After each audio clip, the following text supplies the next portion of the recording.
الحمدللہ رب العالمین والصلاة والسلام علی سید المرسلین اما بعد فاعوذ باللہ من الشیطان الرجیم بسم اللہ الرحمن الرحیم. پڑھیے الصلاة والسلام علیک یا رسول اللہ وعلی آلک واصحابک یا حبیب اللہ. الصلاة والسلام علیک یا نبی اللہ وعلی آلک واصحابک یا نور اللہ. نبیت سنت الاعتکاف. میٹھے میٹھے اور پیارے پیارے اسلامی بھائیوں، درود پاک پڑھنے کے بے شمار فضائل و برکات ہیں. مصطفیٰ جان رحمت، شمع بزم ہدایت، نوشہ بزم جنت، پیکر جود و سخاوت، منبع علم و حکمت، صلی اللہ تعالی علیہ وسلم کا فرمان عالی شان ہے. آقا فرماتے تم جہاں بھی ہو مجھ پر درود پڑھو کہ تمہارا درود مجھ تک پہنچتا ہے. کیا خوبصورت حدیث ہے کہ کہیں سے بھی پڑھو، درود پڑھو، درود مجھ تک پہنچ جاتا ہے. یہ کنیکشن ہے، یہ رابطہ ہے. سرکار دو عالم صلی اللہ تعالی علیہ وسلم سے ایک امتی کا کتنا خوبصورت کنیکشن ہے کہ آقا فرماتے ہیں تم جہاں بھی ہو درود پڑھو، تمہارا درود مجھ تک پہنچ جاتا ہے. اچھا، اور دنوں کا درود تو فرشتے پہنچاتے ہیں. ایک حدیث کا مضمون ہے کہ اور دنوں کا درود تو فرشتے پہنچاتے ہیں، مگر جب جمعہ کا دن آتا ہے تو بنفس نفیس میں خود درود پاک کو سنتا ہوں. عام دنوں میں درود پڑھیں تو فرشتے کے ذریعے حاضری لگے گی، یہ بھی بڑی سعادت. اگر جمعے کے دن سبحان اللہ درود پڑھیں تو براہ راست ڈائریکٹ نبی پاک علیہ الصلوۃ والسلام تک التجا پہنچ جائے.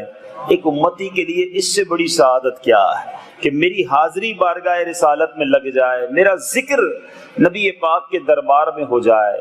اللہ کریم مجھے اور آپ کو روز کثرت کے ساتھ حاضری لگانا نصیب فرمائے. آئیے مل کر بآواز بلند درود پاک پڑھ لیجئے. صلو علی الحبیب صلی اللہ تعالی علی محمد صلی اللہ علیہ وسلم. سبحان اللہ. میٹھے میٹھے اسلامی بھائیوں، مرحبا صد مرحبا، پھر آمد رمضان ہے. مرحبا صد مرحبا، پھر آمد رمضان ہے. کھل اٹھے مرجھائے دل، تازہ ہوا ایمان ہے.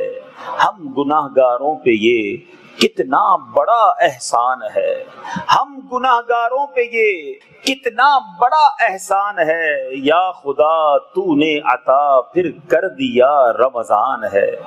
تجھ پہ صدقے جاؤں رمضان، تو عظیم الشان ہے.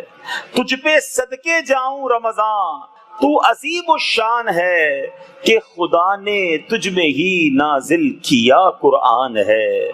ابر رحمت چھا گیا ہے، سب سما ہے نور نور. ماہ رمضان رحمتوں اور برکتوں کی کان ہے. عاصیوں کی مغفرت کا لے کر آیا ہے پیام. جھوم جاؤ مجرموں، رمضان ماہ غفران ہے. امیر اہل سنت اس کلام میں گویا ہمیں سمجھا بھی رہے ہیں، بھائیوں کر لو گناہوں سے سبھی توبہ کے اب. بھائیوں کر لو گناہوں سے سبھی توبہ کے اب. پڑ گئے دوزخ پہ تالے، قید میں شیطان ہے. مسجد آباد ہیں، زور گناہ کم ہو گیا. ماہ رمضان المبارک کا یہ سب فیضان ہے. اے روزہ دارو تمہیں مبارک ہو، روزہ دارو جھوم جاؤ، کیونکہ دیدار خدا خلد میں ہوگا تمہیں، یہ وعدہ رحمان ہے. یا الہی تو مدینے میں کبھی رمضان دکھا، یا الہی تو مدینے میں کبھی رمضان دکھا. مدتوں سے دل میں یہ اتار کے ارمان ہے. کیا بات ہے، ماہ رمضان آتا ہے تو مرجھائے دل کھل اٹھتے ہیں، گناہ گاروں کی گویا بن آتی ہے.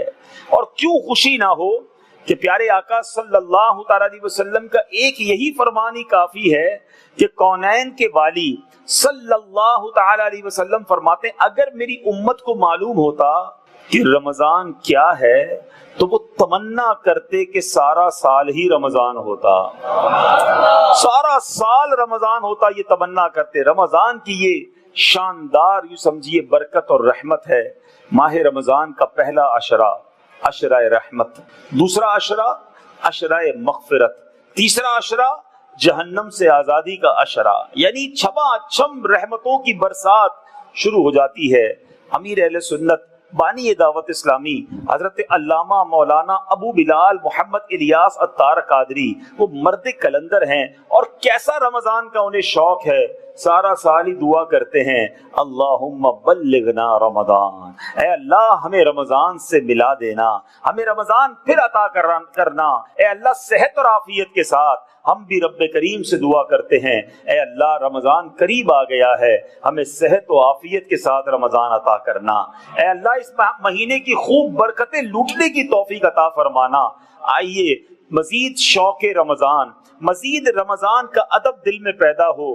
آج چند حدیثیں، چند واقعات سننے ہیں اور اپنے ایمان کو تازہ کرنا ہے۔ پیارے آقا صلی اللہ تعالی علیہ وسلم ارشاد فرماتے ہیں، حضرت عبداللہ ابن عباس رضی اللہ تعالی عنہما اس حدیث کے راوی ہیں کہ پیارے آقا نے فرمایا جب رمضان شریف کی پہلی رات آتی ہے، فرسٹ نائٹ آف ماہ رمضان، یاد رکھیے گا، بھولنا نہیں، تو جب بھی چاند نظر آ جائے نا، یہ حدیث یاد رکھیے گا، پیارے آقا علیہ الصلوۃ والسلام فرماتے ہیں جب بھی ماہ رمضان کی پہلی رات آتی ہے تو عرش عظیم کے نیچے سے مثیرہ نامی ہوا چلتی ہے جو جنت کے درختوں کے پتوں کو ہلاتی ہے، اور آقا فرماتے اس ہوا کے چلنے سے ایسی دلکش آواز بلند ہوتی ہے کہ اس سے بہتر آواز آج تک کسی نے نہیں سنی۔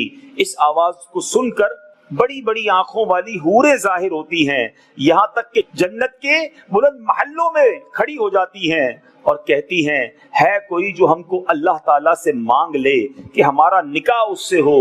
پھر وہ حوریں داروغہ جنت حضرت رضوان سے پوچھتی ہیں آج یہ کیسی رات ہے؟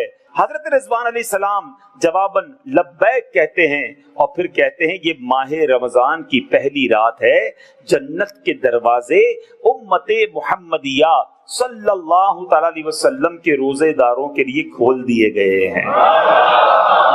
سرکار کی امت کے لیے گویا جنت سجائی جاتی ہے، جنت کے دروازے ماہ رمضان کی پہلی رات کھول دیے جاتے ہیں۔ یاد رکھیے سارا سال، جی ہاں پورا سال ماہ رمضان کے لیے جنت کو سجایا جاتا ہے۔ لک ایٹ دا پریپریشن، تیاری دیکھو۔ ہمارے گھر میں جتنا امپورٹنٹ مہمان آتا ہے نا اتنی ہم تیاری کرتے ہیں۔ مثال کے طور پہ کوئی دوست آ رہا ہے، ایک دن پہلے تیاری، کوئی بہت دور سے کئی سالوں بعد اگر بیٹا آ رہا ہوتا ہے تو ماں سے پوچھو، وہ کئی دنوں سے تیاری کر رہی ہوتی ہے کہ بیٹے کے لیے یہ پکاؤں گی، اس کا یہ کمرہ ہوگا، یہ صفائی کرواتی ہیں۔ اور سبحان اللہ اگر آپ کے گھر آپ کے پیر صاحب نے آنا ہو تو اول تو خوشی میں نیند نہیں آئے گی، ٹھیک ہے جناب، اور بندہ روز ہی سوچ رہا ہوگا کہ کیا تیاری کروں، کیسے تیاری کروں۔ جتنا امپورٹنٹ مہمان، جتنا تعظیم ہو جس مہمان کی، اس کے لیے ویسی تیاری۔ ایسا ہی ہے نا، رمضان کی اہمیت سمجھو کہ رمضان کے لیے سارا سال جنت سجائی جاتی ہے۔ حدیث پاک میں ہے، نبی پاک صلی اللہ تعالی علیہ وسلم نے فرمایا بے شک جنت ابتدائے سال سے آئندہ سال تک رمضان المبارک کے لیے سجائی جاتی ہے، اور فرمایا رمضان شریف کے پہلے دن جنت کے درختوں کے نیچے بڑی بڑی آنکھوں والی حوروں پر ہوا چلتی ہے، اور وہ عرض کرتی ہیں اے پروردگار اپنے بندوں میں سے ایسے بندوں کو ہمارا شوہر بنا جن کو دیکھ کر ہماری آنکھیں ٹھنڈی ہوں، جب وہ ہمیں دیکھیں تو ان کی آنکھیں بھی ٹھنڈی ہوں۔ سبحان اللہ۔ نبی پاک صلی اللہ تعالی علیہ وسلم صحابہ کرام کو رمضان کی خوشخبری کیسے سناتے تھے، آؤ سنو۔ میرے آقا صحابہ کرام سے فرماتے کہ تمہارے پاس رمضان کا مہینہ آیا ہے جو نہایت بابرکت ہے، اللہ پاک نے تم پر اس کے روزے فرض فرمائے، اس میں جنت کے دروازے کھول دیے جاتے ہیں، دوزخ کے دروازے بند کر دیے جاتے ہیں، شیطانوں کو باندھ دیا جاتا ہے۔ اس میں ایک ایسی رات ہے جو 1000 مہینوں سے بہتر ہے، جو اس خیر سے محروم رہا وہ بالکل ہی محروم رہا۔ اے میرے میٹھے اسلامی بھائیوں، اب رحمتوں کے دن، برکتوں کی راتیں آیا چاہتی ہیں۔ رمضان کی پہلی رات بڑی امپورٹنٹ رات ہے۔ میں بھی رمضان میں آگے نہیں بڑھ رہا، آپ کو پہلی رات کی امپورٹنس بار بار سمجھا رہا ہوں۔ رمضان کی پہلی رات کے بارے میں ایک اور حدیث پاک میں آتا ہے، پیارے آقا علیہ الصلوۃ والسلام نے فرمایا، جس کا مضمون ہے کہ رمضان کی پہلی رات اللہ اپنے بندوں پر نگاہ رحمت فرماتا ہے، مسلمانوں پر، آقا کی امت پر نگاہ رحمت فرماتا ہے، خاص تجلی فرماتا ہے۔ اور فرمایا جب اللہ تعالیٰ اپنے بندوں پر نگاہ رحمت فرماتا ہے پھر انہیں عذاب نہ دے گا۔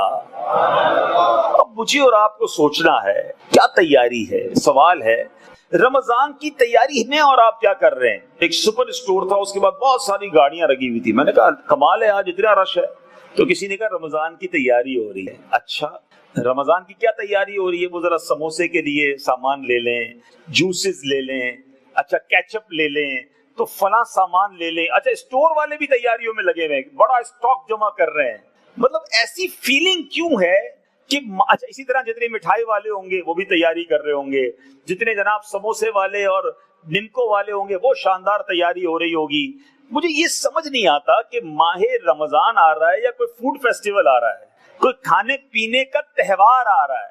بدقسمتی دیکھیے گا کہ آج ہمارا مائنڈ سیٹ یہ ہے، ہمارے گھر والوں کا بھی، کہ رمضان آ رہا ہے تو جناب یہ چیزیں خرید لو۔ میں نہیں کہتا افطار میں اچھا نہیں کھانا چاہیے، سحری میں نہیں، بالکل کھائیں پیئیں، مگر ایکسٹرا آرڈنری فکر کیا ہے کہ کھانے پینے کی چیزیں جمع کر لو۔ اچھا پھر اسی طرح جیسے ہی 10 رمضان گزر جائے گا، بلکہ کچھ ایسے بھی ہوں گے جنہوں نے ابھی سے عید کی شاپنگ بھی شروع کر دی ہوگی کہ یار رمضان میں گرمی ہوگی تو ذرا کپڑے عید کے کیسے سلوانے، جوتے کون سے لینے۔ اور آخری عشرہ بالخصوص جو عبادت کی راتیں ہیں، تاک راتیں ہیں، مارکیٹوں میں رش، ساری رات دکانیں کھلی رہتی۔ کیوں بھائی؟ مسلمان عید کی شاپنگ کر رہے ہیں۔ اللہ کے بندوں، صحابہ کرام شعبان سے رمضان کی تیاری کرتے۔ ان کی تیاری کیا تھی؟ اپنی زکوٰۃ ادا کر دیتے، قرضہ لینا ہوتا تو لے لیتے، دینا ہوتا تو دے دیتے، اور جو عہدیدار حکومت کے افسران ہوتے سزا دینی ہوتی سزا دیتے، رہا کرنا ہوتا رہا کرتے، اپنے آپ کو فارغ کرتے سارے کاموں سے تاکہ رمضان کا چاند نظر آئے، غسل کریں اور مسجد میں چلے جائیں، عبادت کریں۔ اور ہماری تیاری کیا ہے؟ ہم میں سے کس نے پلان کیا کہ یار گھر میں اگر قرآن پاک کچھ پرانا ہو گیا تو کوئی نیا قرآن پاک کا کوئی نسخہ لے لوں، ذرا میں کچھ وظائف سمجھ لوں، میں اپنے آپ کو کچھ نفلی روزے رکھ کے فرض روزوں کے لیے پریپیئر کر لوں کہ یار میں شعبان میں روزے رکھ لوں گا تو رمضان میں مزید آسان ہو جائے گا، عادت بن جائے گی۔ یعنی عبادت کی کوئی پلاننگ نہیں ہے، پلاننگ ہے تو کھانے پینے کی ہے۔ اللہ کے بندو، رمضان کھانے پینے نہیں، مغفرتیں کروانے آتا ہے، رحمتیں برسانے آتا ہے۔ اور وہ حدیث یاد رکھنا کہ پیارے آقا علیہ الصلوۃ والسلام فرماتے ہیں جس کا مضمون ہے اس بندے کی ناک خاک آلود ہو۔ اور عربی میں یہ محاورہ اس لیے بولا جاتا ہے کہ یعنی یہ بندہ برباد ہو جائے۔ کسی کو کہا جائے تیری ناک خاک آلود ہو، اس کا مطلب تو برباد ہو جائے۔ آقا فرماتے ہیں اس کی ناک خاک آلود ہو جو رمضان پائے اور اپنی مغفرت نہ کروا سکے۔ It means we have to take مغفرت from اللہ سبحانہ و تعالی۔ ہمیں اس مہینے میں کسی صورت بھی اللہ سے بخشش لینی ہے۔ اب آپ کو اگر کوئی یہ کہہ دے کہ رمضان میں نہ بخشے گئے تو عید والے دن ٹانگیں کاٹ دی جائیں گی، اب بتاؤ پھر سارا دن مسجد میں پڑے رہو گے کہ یا اللہ بخش بھی دے اور بخشش کا کوئی پروانہ بھی دے دے ورنہ تو مارے جاؤں گا۔ وہ واقعہ مجھے یاد آ گیا، ایک بادشاہ تھا، وہ اجمیر شریف گئے تو اجمیر پر خواجہ غریب نواز کے دربار کے باہر کچھ نابینا بیٹھے تھے، یا اللہ خواجہ کے صدقے آنکھیں دے دے، اور بھیک مانگتے تھے۔ تو خلیفہ نے، بادشاہ نے کہا کہ کیا ہوا؟ کہ کئی سالوں سے بیٹھے ہیں، آنکھیں مانگنے آئے ہیں، اندھے کے اندھے ہی ہیں ابھی تک۔ خلیفہ نے کہا اندر جاتا ہوں، باہر آؤں گا، اگر تمہاری آنکھیں نہ ہوئی تو تم سب کا سر قلم کر دیا جائے گا، تمہیں مار دیا جائے گا۔ خلیفہ اندر چلا گیا۔ اب ان نابیناؤں نے جس رکت کے ساتھ، جس سوز کے ساتھ رو رو کر دعا کی یا اللہ بچا لے، پہلے تو آنکھیں گئی تھی اب جان چلی جائے گی، کسی صورت آنکھیں دے دے ورنہ بادشاہ نے مروا دینا ہے۔ تھوڑی دیر بعد بادشاہ واپس آیا تو نعرے لگ رہے تھے، سارے نابینا جھوم رہے کیونکہ سب کی آنکھیں آ گئی تھی۔ تو کہا بادشاہ سلامت کی کرامت ہے۔ بادشاہ نے کہا میرا کوئی کمال نہیں ہے، یہ تم نے دل سے مانگا ہے، سالوں سے بیٹھے تھے رسمی مانگ رہے تھے، سالوں سے بیٹھے تھے دل سے نہیں مانگ رہے تھے، اللہ سے دل سے مانگو اللہ عطا فرما دیتا ہے۔ تو اگر ہم دل سے یہ طے کر لیں، یہ ہمارا ڈیسائیڈ ہو جائے کہ بس ایٹ اینی کاسٹ کسی طریقے سے بھی میں نے رمضان میں بخشش لینی ہی لینی ہے، کیونکہ بخشا نہ گیا تو آقا نے فرما دیا ہے برباد ہو جائے وہ شخص کہ جس نے رمضان کو پایا اور اپنی مغفرت نہ کروائی۔ اب بتاؤ کیسی پلاننگ ہونی چاہیے رمضان کی، ہیں؟ اب بتاؤ کیسا پلان ہونا چاہیے کہ نہیں یار ساری تراویح پڑھنی ہے، رات کو تہجد بھی پڑھنی ہے، پورا قرآن الگ سے بھی ختم کرنا ہے، اتنے درود بھی پڑھنے ہیں، تہجد سحری کے لیے تو اٹھنا ہی ہے تو تہجد بھی پڑھوں گا، فجر کے بعد تھوڑی دیر جاگ کر اشراق چاش بھی پڑھ لوں گا، اور مغرب کے بعد جلدی نہیں کروں گا، اوابین بھی پڑھوں گا۔ اچھا پھر ماشاءاللہ مدنی چینل پر بڑے پیارے پیارے سلسلے آتے ہیں، وہ دیکھ کر علم دین بھی حاصل کروں گا، طاق راتوں میں خاص طور پر ممکن ہوا تو اعتکاف میں آخری عشرے کا کر لوں گا، کیونکہ مغفرت تو لینی ہی لینی ہے، یہ چانس پھر ملے یا نہ ملے۔ یہ کیوں نہیں سوچتے آپ کہ یہ رمضان اللہ مجھے اور آپ کو خیر سے عطا فرمائے؟ کیا معلوم یہ رمضان ہماری زندگی کا آخری رمضان ہو؟ کیا پچھلے آپ کو ایسے لوگ یاد نہیں جو پچھلے رمضان میں ہمارے ساتھ تھے مگر آج نہیں ہیں؟ تو کیا پتا یہی رمضان ہمارا آخری رمضان ہو۔ تو اب مغفرت لینی ہے، اللہ کو راضی کرنا ہے، اور کرم دیکھو اس کا، ایسا نہیں ہے کہ مجھے مغفرت چاہیے اس نے دینی نہیں ہے، وہ تو رحمت کے خزانے لٹا رہا ہے۔ رمضان کی راتیں کتنی مبارک ہیں، ساری زندگی میں اور آپ دعا کرتے نا یا اللہ قبول کر لے، اے اللہ ہماری پکار سن لے، اے اللہ ہماری توبہ قبول کر لے۔ رمضان کی راتوں میں آسمان دنیا سے یہ صدا آتی ہے کوئی مانگنے والا کہ اس کی دعا قبول کی جائے، ہے کوئی توبہ کرنے والا اس کی توبہ قبول کی جائے، ہے کوئی سوالی کہ اس کا سوال قبول کیا جائے۔ گویا ادھر سے ندا ہے، اعلان ہے، اب بندے کا کام ہے کتنا پکارتا ہے، کتنا حاصل کرتا ہے۔ روایتوں کا مضمون ہے ماہ رمضان میں روزانہ افطار کے وقت ایک روایت کے مطابق 60,000 اور ایک روایت کے مطابق روزانہ 10 لاکھ گناہگار جہنم سے آزاد کیے جاتے ہیں، روزانہ 10 لاکھ۔ اب آپ سوچیں ہم افطار کے وقت کیا کر رہے ہوتے ہیں، یار ابھی تک سموسے نہیں آئے، شربت ٹھنڈا کدھر ہے؟ اچھا گھروں میں ایمرجنسی نافذ ہوتی ہے، گھر والے بیچارے ایسا لگتا ہے انہوں نے روزہ رکھا ہی نہیں ہے، ان کی ٹینشن یہ ہے کہ گھر کے مرد جو ہیں ان کو ٹائم پہ صحیح افطاری دے دیں، اور کئی گھروں میں روزانہ افطار میں لڑائی ہے۔ اللہ کے بندو تم نے روزہ رکھا ہے، کیا اس بیچاری نے روزہ نہیں رکھا؟ کبھی اس گرمی میں کچن میں جا کر آپ کھانا پکا کر دیکھ لیجئے روزے کے عالم میں، تو پتہ چل جائے گا کہ کتنا مشکل کام ہے۔ اچھا پہلے وہ بیچاری محنت کرے اور جب افطار لے کر آئے تو آپ کی باتیں بھی سنیں کہ یہ مرچی کم ہے، نمک زیادہ ہے، کل بھی تم کو بولا تھا فلاں شربت لانا، آج وہ کیوں نہیں ہے؟ ارے وہ بھی انسان ہے، اور خدا سمجھو یہ کھانے پینے کے لیے افطار کا وقت نہیں آیا، یہ مغفرت کا وقت ہے۔ ڈیلی افطار کے وقت 10 لاکھ بخشے جا رہے ہیں۔ ہونا کیا چاہیے تھا؟ ہم ہاتھ اٹھاتے، کاش ہر گھر کا یہ منظر بن جائے، اللہ کرے میری یہ بات سب جگہ پہنچے، ہر گھر کا یہ منظر بن جائے کہ دسترخوان بچھا ہو، والد بھی ہاتھ اٹھائے، والدہ بھی ہاتھ اٹھائے، بچے بھی ہاتھ اٹھائیں، سر جھکے ہوئے ہوں، آنکھیں نم ہوں کہ مولا آج بھی 10 لاکھ بخشے جائیں گے۔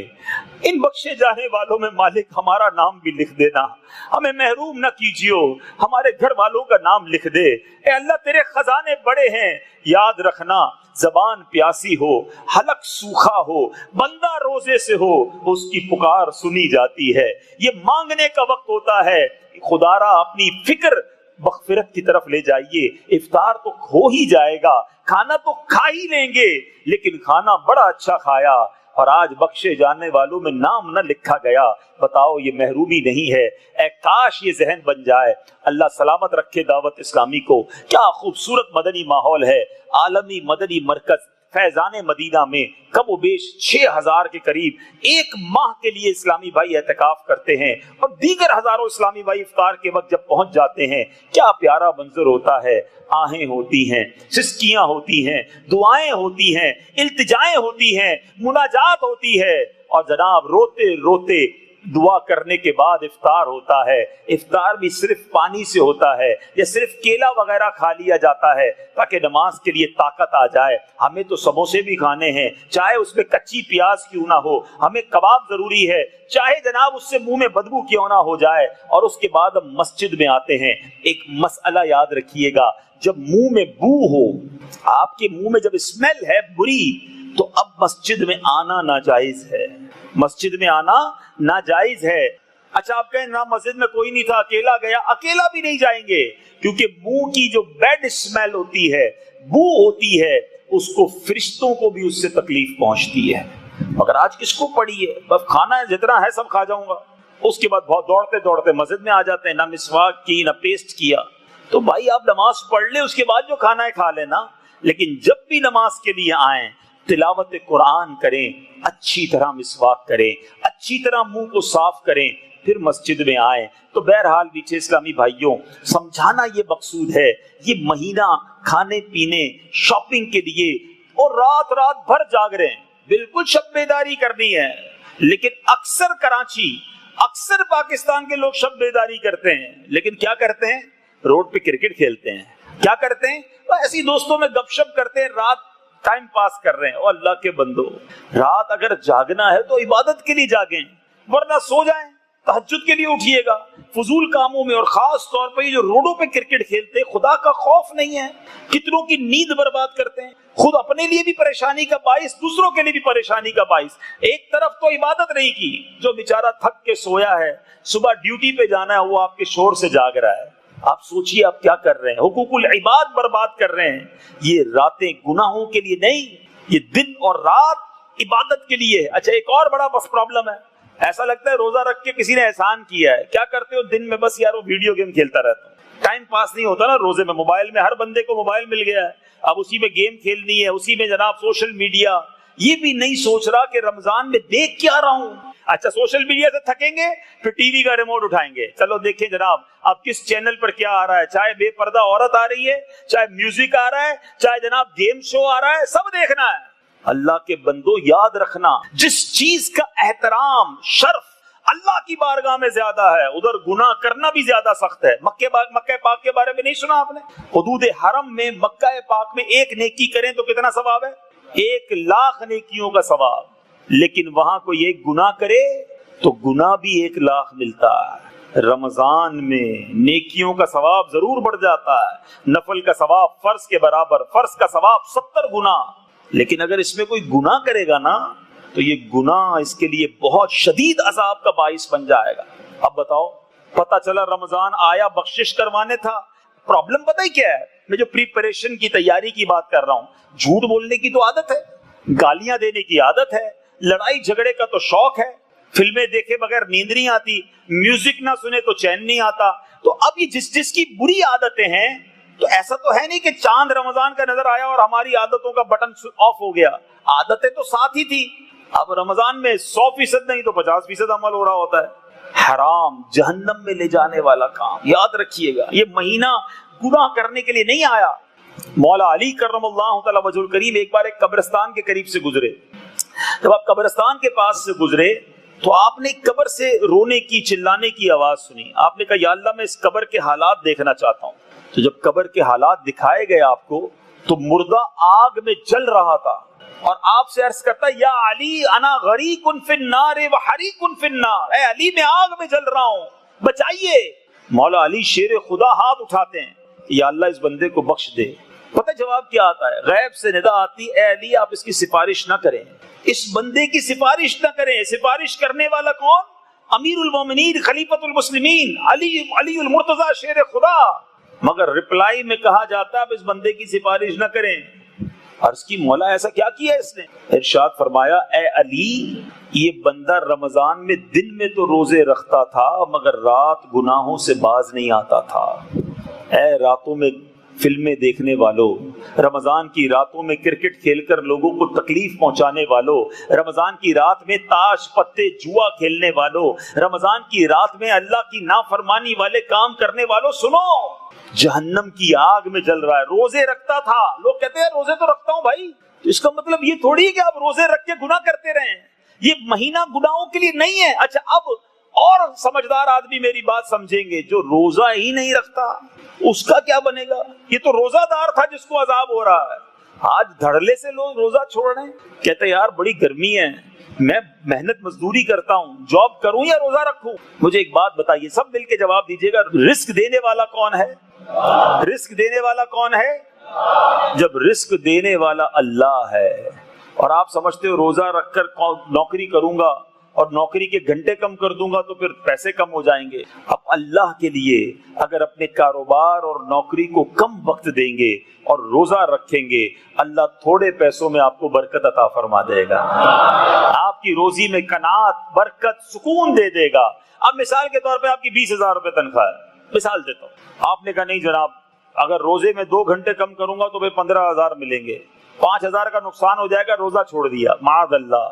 آپ روزہ رکھ کر اگر 20,000 15,000 کماتے ہیں، اللہ اس میں برکت ڈال دے، یہ اچھا ہے، یا آپ روزہ چھوڑیں 20,000 بھی کمائیں اور اللہ نہ کرے کوئی ایسی آفت آ جائے کہ 50,000 اس میں دینے پڑ جائیں، ایکسیڈنٹ ہو جاتا ہے، بیماری آ جاتی ہے، پریشانی آ جاتی ہے، تو اس وقت کیوں نہیں سوچتے کہ رزق دینے والا مالک ہے، میں اس کے لیے اگر اپنے کاروبار کو، اپنی نوکری کو، اپنی مزدوری کو کم کروں گا، میرا رب مجھے غیب کے خزانوں سے عطا فرمائے گا۔ یاد رکھیے روزہ کسی حال میں نہیں چھوڑنا ہے، انشاءاللہ نیت کریں پورے روزے رکھیں گے انشاءاللہ۔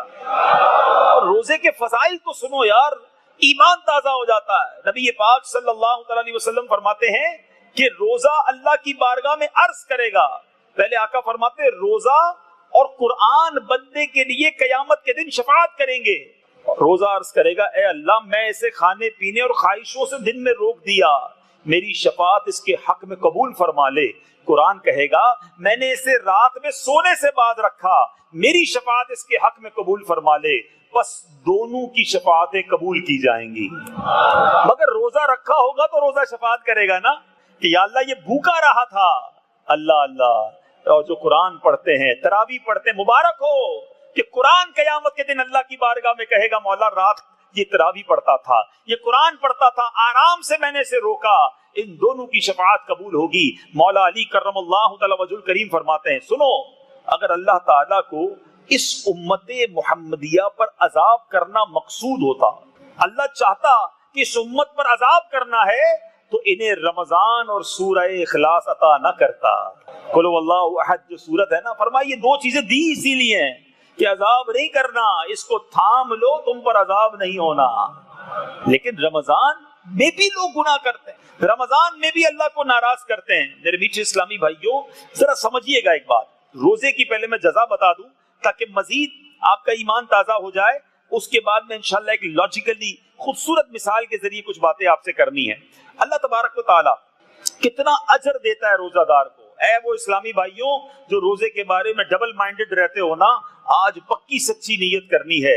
ارشاد فرمایا، میرے آقا فرماتے ہیں کہ جس نے رمضان کا روزہ رکھا، اس کی حدود کو پہچانا، جس چیز سے بچنا چاہیے اس سے بچا، جو کچھ گناہ پہلے کر چکا ہے اس کا کفارہ ہو گیا، پچھلے سارے گناہ معاف۔ کیا کرنا ہے؟ روزہ رکھنا ہے، اور جن چیزوں سے بچنے کا کہا گیا اس سے بچنا ہے۔ ایک عجیب سا مائنڈ سیٹ بن گیا ہے کہ بھائی کھایا پیا تو نہیں نا، صرف کھانے کا روزہ نہیں ہے، آنکھوں کا بھی روزہ ہے، حرام دیکھنے کی اجازت نہیں ہے، کانوں کا بھی روزہ ہے، حرام سننے کی اجازت نہیں۔ ہم حرام دوسرے کام کر رہے ہیں اور کہہ رہے ہیں کھانے پینے سے بچا ہوا ہوں، نمازیں قضا کرتے ہیں، روزہ دار بھی نماز نہیں پڑھ رہا ہوتا، ایسے بھی روزہ دار ہیں۔ یہ کیسا روزہ ہے؟ اللہ کو ناراض کرنے والا کام۔ اور سنو اس کا اجر کیا ہے، حدیث پاک میں میرے آقا فرماتے ہیں، صحیح مسلم کی حدیث، کہ آدمی کے ہر نیک عمل کا بدلہ 10 سے 700 گنا دیا جاتا ہے، جس کو اللہ جتنا دینا چاہے۔ لیکن اللہ پاک نے ارشاد فرمایا الا الصوم فانه لی وانا اجزی به، اللہ فرماتا ہے سوائے روزے کے، روزہ میرے لیے ہے اور اس کی جزا میں خود دوں گا۔ یعنی روزہ دار کے لیے انعام اعلان نہیں ہوا ہے، اللہ فرماتا ہے روزہ دار نے روزہ میرے لیے رکھا ہے نا، میں اس کو اس کی جزا دوں گا۔ اب وہ کتنی عطا فرمائے گا، بلکہ عربی میں کچھ علماء اس کو یوں پڑھتے ہیں کہ یہ اجزا بھی ہے، اس کا معنی یہ بنتا ہے کہ روزہ میرے لیے ہے اور اس کی جزا میں خود ہوں. اللہ فرماتا ہے میں ہی ہوں, اس کی جزا تو رب نہ جانے کیا عطا فرما دے. روزہ داروں کو کتنی برکتیں عطا فرمائے. جنت میں ایک دروازہ ہے, یاد رکھیے گا مدنی چینل کے ناظرین, لوگ جنت میں جانے کے لیے ترس رہے ہوں گے. ایک اسپیشل ڈور ہے جنت کا, حدیث میں فرمایا اسے باب الریان کہا جاتا ہے.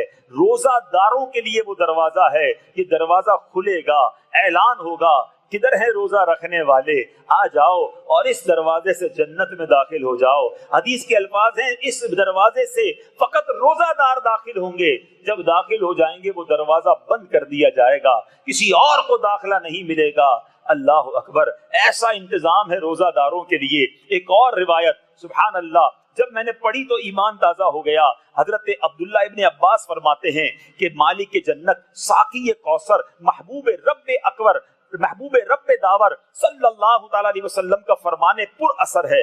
سنو, آج بھوک لگتی ہے نا, آج پیاس لگتی ہے, آج تھوڑی سی تکلیف اٹھا لو. قیامت کا دن کیسا ہوگا.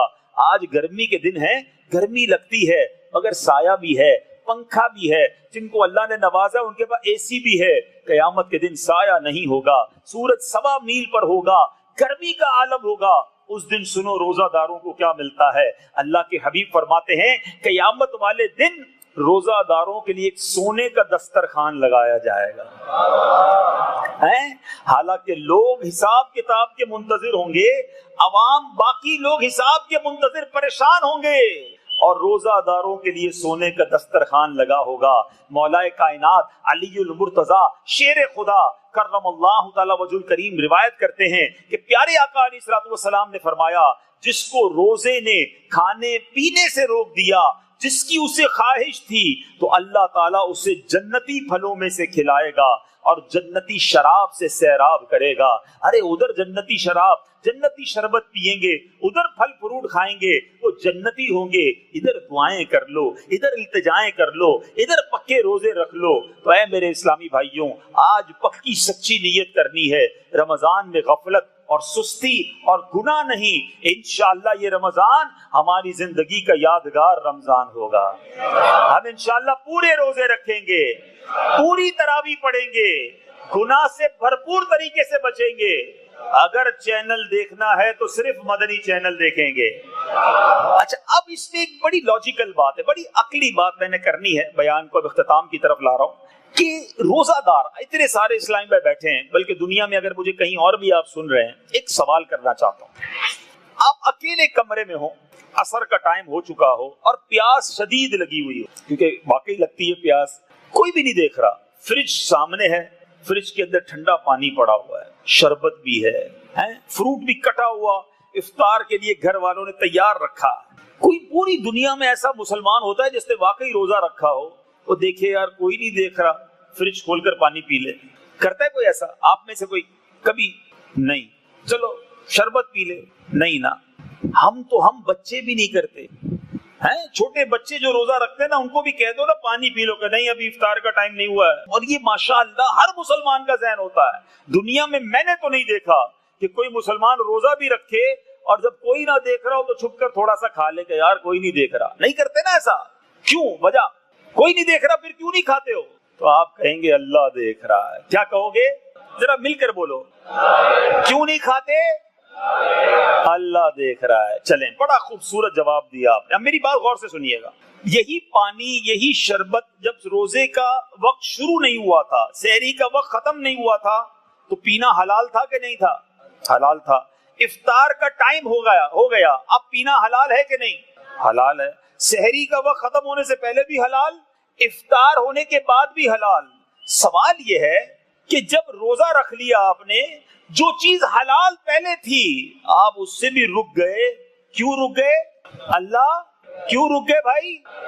بہت اچھا جواب دے رہے ہیں آپ, بالکل صحیح جواب دے رہے ہیں. سوال یہ ہے کہ جب حلال چیز آپ کو منع ہوئی روزے میں, آپ اس لیے رک گئے. اللہ دیکھ رہا ہے, تو جو پہلے ہی حرام تھا وہ کرتے ہوئے خیال کیوں نہیں آتا کہ اللہ دیکھ رہا ہے؟ عجیب بات ہے نا. حلال سے رک گئے کیونکہ روزے میں نہیں کھا سکتے, اللہ دیکھ رہا ہے. یہی کام فلم دیکھتے وقت کیوں یاد نہیں آتا؟ یہی کام حرام منظر دیکھتے ہوئے کام یاد کیوں نہیں آتا؟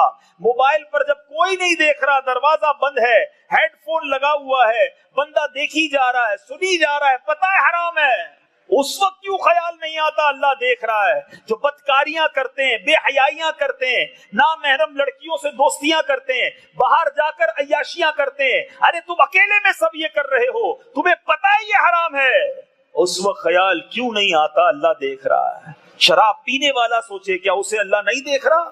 گناہ کرنے والا سوچے کیا اللہ نہیں دیکھ رہا؟ اے کاش یہ روزے میں جو 30 دن پریکٹس ہو رہی ہے کہ میں ٹھنڈا پانی سامنے ہوتا ہے، دنیا میں کوئی نہیں دیکھنے والا، پی کر واپس رکھ دوں گا پتہ بھی نہیں چلے گا، مگر یہ یقین ہے مجھے کہ میں مسلمان ہوں، میں روزے دار ہوں، اللہ دیکھ رہا ہے، پانی پیوں گا تو روزہ ٹوٹ جائے گا۔ یہی یقین پورا سال کیوں نہیں مل جاتا کہ جب میں گناہ کرنے آگے بڑھوں مجھے یہ خیال آ جائے اللہ دیکھ رہا ہے، اللہ ناراض ہو جائے گا، عذاب دیا جائے گا۔ ایک بار کا واقعہ ہے کہ ایک شخص ایک عورت کو پکڑ کر، اوباش تھا، بدماش تھا، ہاتھ میں چاقو اور خنجر تھا، اور اس نے عورت کو پکڑا تھا، برائی کا ارادہ تھا، لوگ جم گٹھا لگا کر کھڑے ہیں، کسی کی ہمت نہیں ہو رہی کہ عورت کو چھڑائے کیونکہ وہ بڑا بدماش تھا۔ ایک بزرگ قریب گئے، کان میں کچھ کہا، اس کے ہاتھ سے وہ خنجر گرا، عورت بھاگ گئی، یہ تھر تھر کانپنے لگا، بے ہوش ہو گیا۔ لوگ حیران ہوئے یہ ہوا کیا؟ تھوڑی دیر بعد اس بندے کو ہوش آیا، لوگوں نے کہا یہ تو بتاؤ تمہیں کیا ہو گیا تھا؟ اس نے کہا اس کو چھوڑو، بتاؤ میرے کان میں لفظ کہنے والا کون تھا؟ کہا وہ تو زمانے کے ولی تھے۔ لوگوں نے پوچھا یہ تو بتاؤ ان بزرگ نے کیا کہا تمہیں کہ تم فوراً نیچے گر گئے؟ بندہ پتہ ہے کیا کہتا ہے؟ کہتا ہے بزرگ نے ایک ہی لفظ کہا، جو تو کر رہا ہے وہ اللہ دیکھ رہا ہے۔ جب میں نے یہ سنا تو میں خوف سے لرزنے لگ گیا۔ اے کاش ہم رمضان میں روزے میں یہ یقین رکھتے ہیں، اس کو کمپلیٹ کر لیجئے، اس کو دل میں جگہ دے دیجئے کہ انشاءاللہ اب گناہ نہیں کروں گا کیونکہ مجھے اللہ دیکھ رہا ہے۔ یہ انشاءاللہ پکی نیت کرنی ہے تو انشاءاللہ سارے گناہوں سے بچنا جو ہے وہ آسان ہو جائے گا۔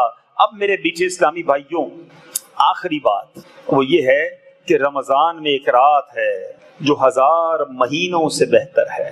سورہ قدر، ایک پوری سورت جو ہے وہ شب قدر کے فضائل کے لیے نازل ہوئی۔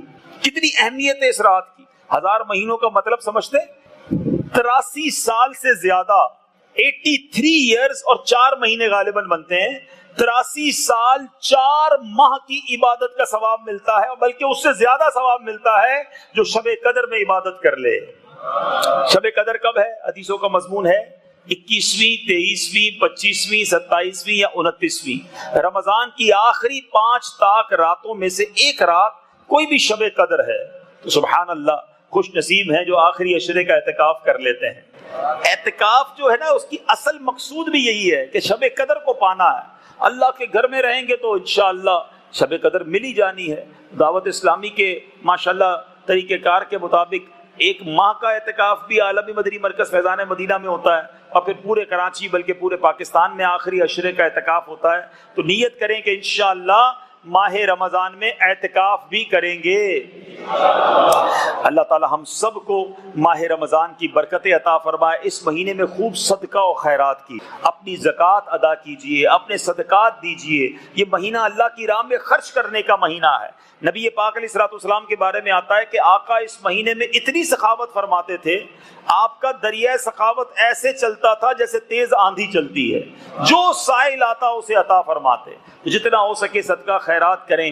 سب سے پہلے اپنے غریب رشتہ داروں کو یاد رکھنا، یاد رکھیے جو ہمارے اپنے رشتہ دار ہیں، پریشان ہیں، ان کا افطار اچھا ہو جائے، ان کے گھر میں تھوڑا راشن بھجوا دیں، انہیں جناب پہلے مدد کریں، اور اس کے بعد عاشقان رسول کی مدنی تحریک دعوت اسلامی آپ کے سامنے ہے جو ساری دنیا میں دین متین کی خدمت کر رہی ہے۔ تو اس بار اپنی زکوٰۃ میں، اپنے صدقات میں، اپنے فطرے میں اپنی دعوت اسلامی کو بھی آپ نے یاد رکھنا ہے۔ اللہ کریم ہم سب کو اس مبارک مہینے کا شاندار استقبال کرنے کی توفیق عطا فرمائے اور خوب عبادتیں کرنے کی توفیق عطا فرمائے، گناہوں سے ماہ رمضان میں بھی محفوظ فرمائے، بلکہ ساری زندگی گناہوں سے بچ کر زندگی گزارنا نصیب فرمائے۔